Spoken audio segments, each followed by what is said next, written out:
Hi hello my dear competitive aspirants. So ఇప్పుడే మనకి SSC ఎంటీఎస్కి సంబంధించినటువంటి నోటిఫికేషన్ రిలీజ్ చేయడం జరిగిందండి.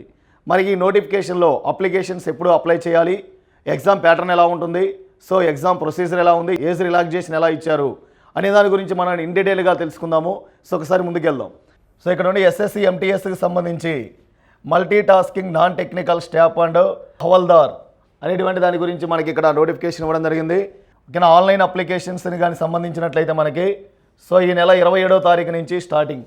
అలానే నెక్స్ట్ వన్ వచ్చేసరికి 31 జూలై 31వ తారీఖు వరకు కూడా మీరు అప్లై చేసుకోవచ్చు.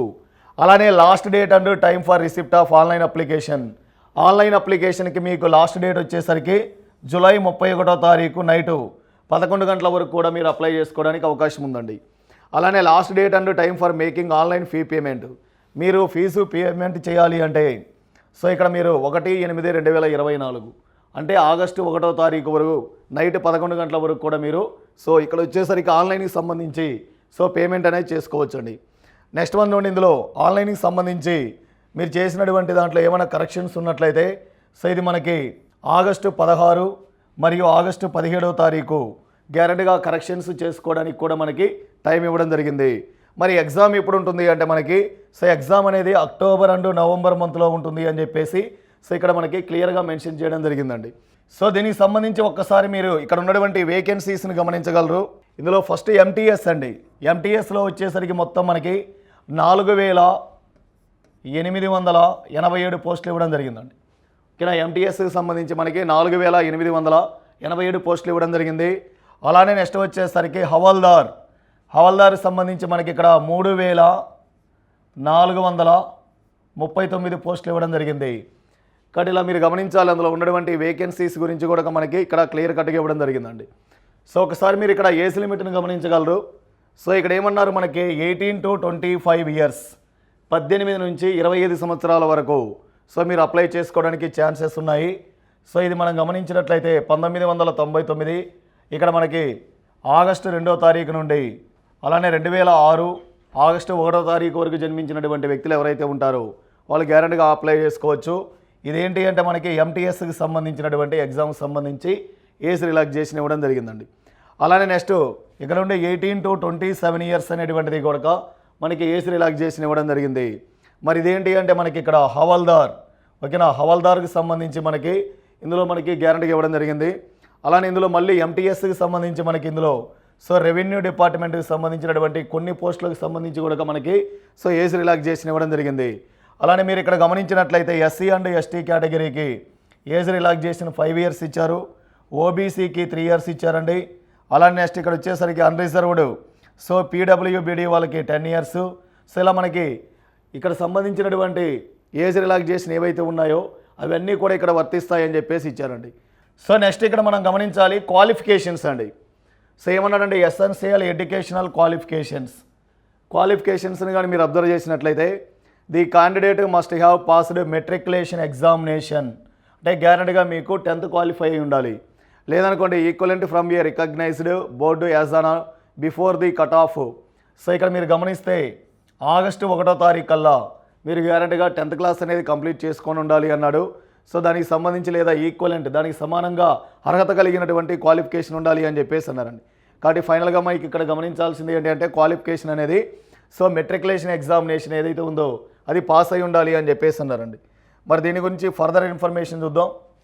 అలానే మనకి ఇక్కడ కొన్ని ఎగ్జామ్ సెంటర్స్ని కూడా ఇచ్చారండి. సో ఎక్కడెక్కడ ఏ ఎగ్జామ్ మనకి ఎగ్జామ్ ఎక్కడ జరుగుద్ది అనేటువంటి సెంటర్స్ గురించి కూడా ఇక్కడ ఇవ్వడం జరిగింది. దీని తర్వాత సో ఇక్కడ మీరు అబ్జర్వ్ చేయాలి స్కీమ్ ఆఫ్ ది ఎగ్జామినేషన్ అనేటువంటిది కానీ మీరు అబ్జర్వ్ చేసినట్లయితే ఇది చాలా ఇంపార్టెంట్. మనకి ఈ ఎగ్జామ్ను కానీ మీరు అబ్జర్వ్ చేస్తే మనకి ఏమవుతుంది అంటే ఇది computer based examination will conducted in Hindi, English and 13 regional languages అన్నాడు. ఓకేనా, మనకి హిందీ, ఇంగ్లీష్ లాంగ్వేజెసే కాకుండా మన లోకల్ లాంగ్వేజెస్ అయినటువంటి 13 లాంగ్వేజెస్లో రాసుకోవచ్చు అన్నాడు. అంటే ఫైనల్గా మీరు గుర్తుపెట్టుకోవాల్సింది ఏంటి అంటే మనకి తెలుగు మీడియంలో కూడా ఎగ్జామ్ అనేటువంటిది ఉంటుందండి. కాబట్టి ఈ పాయింట్ ఒకటి మీరు గుర్తుపెట్టుకోండి. అలానే నెక్స్ట్ ఇంకా సో ఇక్కడ ఏం చేశారండి కంప్యూటర్ బేస్డ్ ఎగ్జామినేషన్ కానీ మీరు అబ్జర్వ్ చేసినట్లయితే సో ఇక్కడ ఏం చేశాడు మనకి సబ్జెక్ట్స్ అనేటువంటివి 2 సెషన్స్గా డివైడ్ చేశారండి. ఫస్ట్ సెషన్లో కానీ గమనిస్తే పార్ట్ 1 పార్ట్ 2 ఏమవుతుంది న్యూమరికల్ అండ్ మ్యాథమెటికల్ ఎబిలిటీ అంటే arithmetic and pure maths 20 questions ఉన్నాయి. Each question 3 marks. 20 × 3 ఏమవుతున్నాయండి మనకి 60 మార్క్స్. అలానే next reasoning ability and problem solving. రీజనింగ్లో కూడా ఏమవుతున్నాయి అంటే మనకి 20 × 3. సో టోటల్గా ఏమవుతున్నాయండి మనకి 60 మార్క్స్కి ఎగ్జామ్ అనేటువంటిది మనకి సెషన్ 1 ఉంటుంది. సో ఇది మనకి ఏమవుతుంది అంటే 45 మినిట్స్. ఓకేనా, 45 మినిట్స్. అలానే నెక్స్ట్ చూడండి ఇక్కడ ఏమన్నాడు, time duration for all 4 parts అని చెప్పేసి అన్నాడు. ఈ 4 పార్ట్స్కి సంబంధించి మొత్తం మీరు టైం తీసుకోవాలి. 45 మినిట్స్, నెక్స్ట్ ఇక్కడ ఒక 45 మినిట్స్. కాబట్టి ఇక్కడ చూడండి నెక్స్ట్ వన్ వచ్చేసరికి ఏమవుతుంది, సెషన్ 2లో జనరల్ అవేర్నెస్ అనేది మనకి 25 questions, each question 3 marks, 75 total marks. అలానే ఇంగ్లీష్ కాంప్రహెన్షన్ ప్యాసేజెస్ ఇవి కూడా అంతేనండి, 25 questions, each question 3 marks, total 75.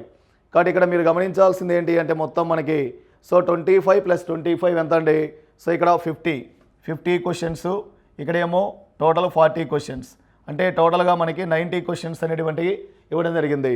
Next one ఇక్కడ ఉండి ఏమవుతుంది 45 మినిట్స్, నెక్స్ట్ 45 మినిట్స్. ఓకేనా, 45 మినిట్స్ అంటే ఏమవుతుంది టోటల్ 90 మినిట్స్, అంటే 90 క్వశ్చన్స్ 90 మినిట్స్ అనేటువంటిది సో ఎగ్జామ్లో మనకి ఇక్కడ ఇలా ఇవ్వడం జరిగిందండి. అలానే నెక్స్ట్ వన్ చూడండి, మరి దీనికి సంబంధించి మరికొంత ఫర్దర్ ఇన్ఫర్మేషన్ చూద్దాం. Computer based examination will conducted in 2 sessions 1 and 2. So ఇప్పుడే చెప్పాం కదా మనము, సెషన్ 1 సెషన్ 2 కండక్ట్ చేస్తారు అన్నాడు.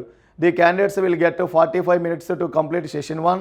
On completion of 45 minutes session 1 will get automatically closed అన్నాడు. మీరు 45 మినిట్స్ ఎగ్జామ్ రాసిన తర్వాత ఆటోమేటిక్గా మనకి ఏమవుతుంది అంటే ఆ సెషన్ 1 అనేటువంటిది ఏదైతే ఉందో అది క్లోజ్ అయిపోతుంది. తర్వాత సెషన్ 2 స్టార్ట్ అవుతుందండి.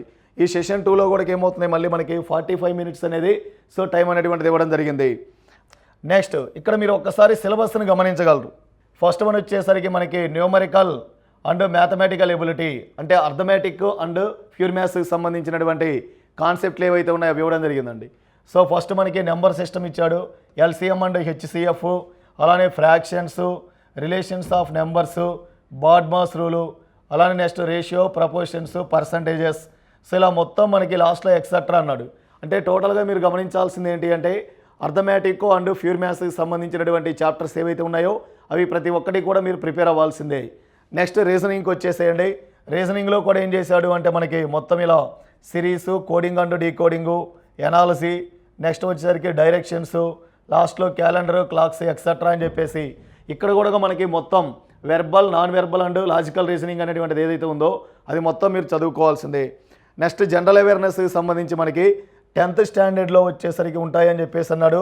ఇందులో సోషల్ స్టడీస్ అయినటువంటి history, geography, art and culture అంటే ఇక్కడ మనకి మన సంస్కృతి సాంప్రదాయాల గురించి అడుగుతాడు, సివిక్స్, ఎకనామిక్స్, ఇలా మనకి జనరల్ అవేర్నెస్ సబ్జెక్టులు ఏవైతే ఉన్నాయో అవి మొత్తం కూడా ఏమవుతున్నాయని మనకి ఇక్కడ వచ్చేసరికి 10th స్టాండర్డ్ మీద ఉంటాయి అన్నాడు.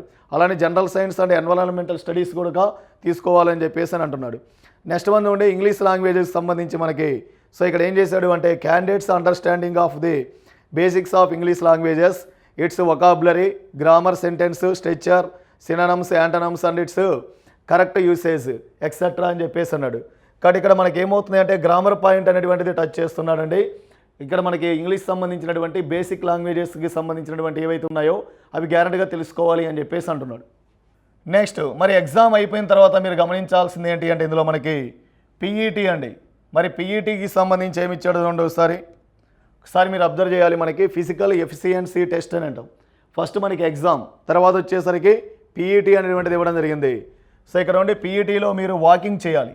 ఎంత చేయాలి అంటే 1600 మీటర్స్ని 15 మినిట్స్లో చేయాలి. ఇదేంటండి మేల్కి సంబంధించి. అలానే ఫిమేల్స్, మరి ఫిమేల్స్ కానీ గమనించినట్లయితే వాకింగ్ 1 కిలోమీటర్ చేయాలి, 20 మినిట్స్లో చేయాలి అని చెప్పేసి అన్నాడు. కాబట్టి ఒకసారి మీరు అది అబ్జర్వ్ చేయండి. ఇదేంటి మనకి పీఈటీకి సంబంధించండి. అలానే నెక్స్ట్ వన్ మరి పీఈటీ తర్వాత పిఎస్టీ అండి, ఫిజికల్ స్టాండర్డ్ టెస్ట్లో ఫస్ట్ మేల్ కేటగిరీకి హైట్ అనేది అడిగాడండి. హైట్ ఎంత ఉండాలి అంటే మనకి ఇక్కడ 157.5 సెంటీమీటర్స్ ఉండాలి అన్నాడు. అలానే నెక్స్ట్ చెస్ట్ ఎంత ఉండాలి అంటే 81 సెంటీమీటర్స్ ఉండాలి అన్నాడు. మరి బ్రీతింగ్ తీసుకున్న తర్వాత 5 సెంటీమీటర్స్ అనేది ఎక్స్పాండ్ అవ్వాలి అని చెప్పేసి అన్నాడు. మరి నెక్స్ట్ ఫిమేల్ కేటగిరీలో చూడండి, ఇక్కడ హైట్ అనేది గమనిస్తే 152 సెంటీమీటర్స్ ఉండాలి అని చెప్పేసి అన్నాడు. మరి ఇక్కడ వచ్చేసరికి వీళ్ళకి వెయిట్ కూడా అడిగారండి. వెయిట్ ఎంత అంటే మనకి 48 kgs అనేటువంటిది వాళ్ళు వెయిట్ ఉండాలి అని చెప్పేసి అని అంటున్నాడు. కాబట్టి ఇలా మనకి గ్యారంటీగా ఏమవుతుంది, ఎగ్జామ్ తర్వాత పీఈటీ అండ్ పిఎస్టీ స్టాండర్డ్ టెస్టులు కూడా ఉంటాయని చెప్పేసి అన్నాడు. కాబట్టి ఇదండి ప్యాటర్న్. కాబట్టి మనకి గ్యారంటీగా గుర్తుపెట్టుకొని మనకి నెంబర్ ఆఫ్ పోస్టులు కూడా ఎక్కువగా ఇచ్చారు. కాబట్టి మీరు ప్రతి ఒక్కరు కూడా దీని మీద కాన్సన్ట్రేషన్ చేసి ఈ నోటిఫికేషన్లోనే మీరు ఎంటీఎస్ జాబ్ సాధించాలని కోరుకుంటూ మీ అందరికీ మన శ్యామ్ ఇన్స్టిట్యూట్ తరపు నుంచి ఆల్ ది బెస్ట్.